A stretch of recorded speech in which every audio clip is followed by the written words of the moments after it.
those pictures that are coming in, and that image that you see is the rocket, because the separation just taking place in the last 30 seconds. The Unity rocket ship separating from Eve, the carrier plane, and this the picture inside, and those G-forces that our guest was describing a little earlier really kicking in. You can see the rocket boosters, and this is about 90 seconds, this climb, and they're going close, I'm told, to 4,000 kilometers an hour.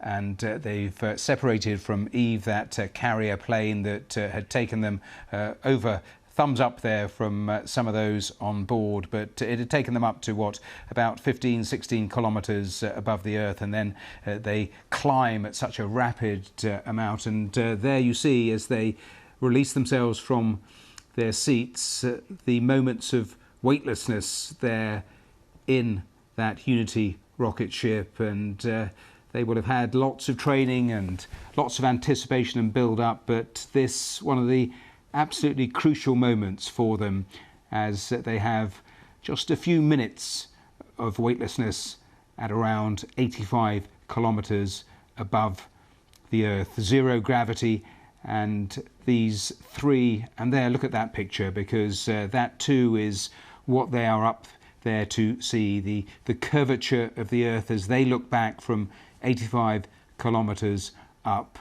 And they are, all of them, look at them, glued to the window, looking back down at Earth as this space tourism flight takes place. And I was telling you a little earlier some wonderful stories of those three people on board. Jon Goodwin, and he is 80. He bought his tickets many years ago, around $250,000 he paid back in 2005. And we know he has Parkinson's. He's the second person with Parkinson's to go to the edge of space, and had feared his diagnosis would mean he could not take part, but he really keen to underline that his condition doesn't define him, and that's why he was so determined to actually go ahead with this. And you can also see the hair of Anastasia Myers and Keisha Schahaff, mother and daughter.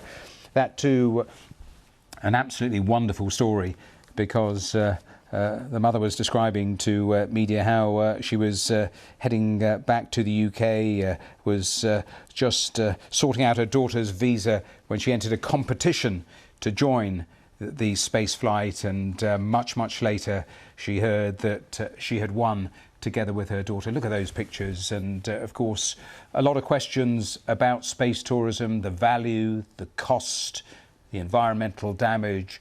But that is what they are paying to actually see, as it arcs round. Absolutely glorious pictures there of the Earth that they look back to. And Susie Imber, who was with me a short while ago, is back. And Susie, I don't know if you're seeing these pictures as well, but it is absolutely magnificent as they look out of that rocket ship back towards Earth and see the curvature, the blue. And whenever you listen to astronauts, their description of that actual site, it is always incredibly moving for them. Yeah, they call this the overview effect, which is the idea that when you're up at significant altitude and you look back at the Earth, there are no boundaries, there are no countries. And you also begin to see really the fragility of the planet underneath you, because the atmosphere is so thin, just this thin layer. Especially from the International Space Station, you look back and you realize really how fragile the Earth is. And then you look the other way. So many of them will be looking down at the Earth, but some will also perhaps have a glance in the other direction and see the vast blackness of space above them as well. Again, just reminding us about how important our fragile planet is, and really how unique. And we were seeing the pictures only a few seconds ago of the weightlessness. They don't get that for long, but you could see them, all of them on board, really enjoying that experience. I suppose in the training they'll have had it simulated, but this the real thing for them to actually experience. Yes, I mean, some of them may have been on these parabolic flights where you get about 30 seconds of feeling weightless before the plane has to pull up because the plane is falling towards the ground. And you get a sequence of these, a series of these, also called the vomit comet, by the way, because the journey is quite tough. So they may have done this and had this experience, but they did not have the view that they have right now. And I think a lot of us are very used to seeing pictures and images of the Earth from space, but I think really being there and being able to take that in, as well as feeling the microgravity, is really quite a special thing. What do you think, though, is the real value of this? I can see the value for those individuals on board. They've paid huge amounts of money to actually be on board. But in terms of scientific value? There are scientific experiments. I think there's some payloads actually on this flight. The last flight that they did had members of the Italian Air Force on board. And they ran a series of, I think, 19 experiments during the period of microgravity. They did not get to have as much fun because they were doing experimentation as they were in this period of microgravity. So there, as I mentioned earlier, there definitely are experiments that will really benefit from having these few minutes of this microgravity experience rather than a few seconds on a parabolic flight. It's much, much cheaper than sending something up on the International Space Station to orbit the Earth to do these experiments.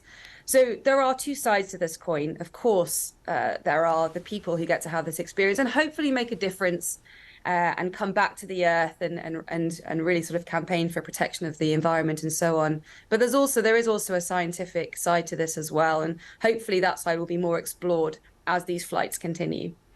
You talk about hoping that they will get involved in environmental work, and yet there's a balance here, isn't there? Because there must be significant environmental damage in terms of what it actually takes to get a rocket like this up to the edge of space. Yeah, for sure. So this isn't without emissions in its own right. You're absolutely correct.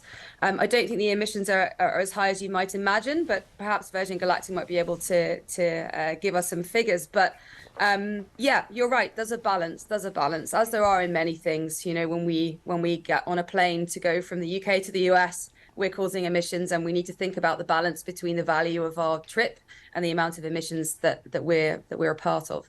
And so I think there's no exception to this. And in a way, that's why the scientific experiments are important, because we don't have alternatives for this kind of scientific experimentation. There is no other option that's carbon neutral. And so at some point, we have to accept that maybe in order to do the experiments we want to do, we are going to have to leave a carbon footprint behind.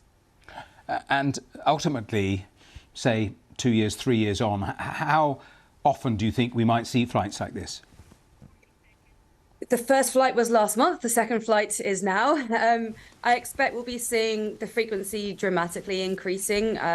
Virgin Galactic are building more of the spaceships that will then enable them to have flights more frequently. So I expect that will go first to maybe one a week and maybe even higher than that as we go forward. Yep. They have got 800 tickets that they have sold, and some of those ticket holders, as we mentioned, have held those tickets for a really long time. Yep. So they're quite keen, of course, to give people that opportunity to fly. Susie, I've got to cut across you, but we will leave it there with these fabulous pictures.